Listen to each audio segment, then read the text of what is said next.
Every crease and curve in the 720S leads to some kind of aerodynamic function. And then there are the eye holes. The blacked out area in the nose houses the daytime running lamplight bar, the headlights, and inlets for more heat exchangers. The motivation was to avoid having more inlets that disrupt airflow or make the styling too fussy. In person, they're fine. Otherwise the 720S is a beauty of sweeping, organic shapes. It makes the previous McLaren cars, which were attractive in their own right, look heavy and dowdy. Open up the out and hinged dihedral door and climbing to the 720S is easy, provided you're not interacting with the optional racing buckets. Those seats have a deep hip bolsters, which makes exiting about as elegant as getting up from a beanbag chair.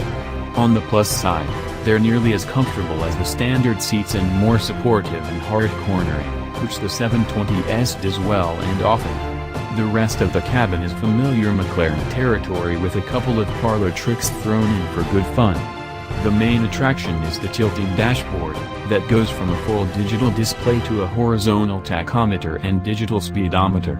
McLaren sees your head-up display, and decided it doesn't need it. The other trick is deep storage pockets in the doors, which latch closed when the door swings up to prevent any unwanted spillage of whatever McLaren owners stash in the doors. Is it gum wrappers and receipts like the rest of us? Anyway, fire up the 720S with the start button, make sure the brake pedal is firmly pressed, lest embarrass yourself by cycling through the on, off, and accessory modes to no effect, and the new 4.0-liter twin-turbo V8 comes to life. It doesn't roar to life or howl, it just starts.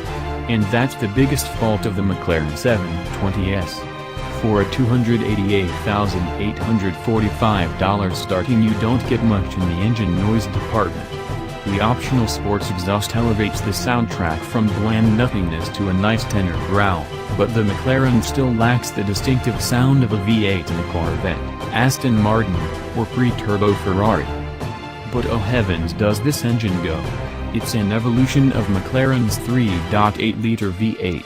Stroke 200 cubic centimeters, with new turbos, electronic lace grates, intake plenum, heads, crank, and pistons to list a few parts. McLaren says it's 41% new. Output is up 69 horsepower, and 68 pound-feet of torque, to 710 horsepower and 568 pounds-to-foot. 0 to 60 miles per hour happens in a claimed 2.8 seconds. McLaren says the 720S will do the quarter mile in 10.3 seconds. Top speed is 212 miles per hour. Those numbers seem like afterthoughts to how the McLaren feels. And it's not just the launch, it's anything that involves forward progress.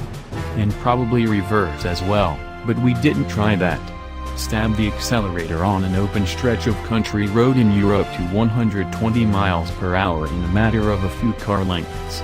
That move, hard gas, hard brake, maniacal laughter, repeat, never gets old. On the track the 720S accelerates with an unbelievable ferocity. As in, during the time between easing on the gas pedal and pinning it to the firewall, your brain stops about halfway down while your foot keeps moving.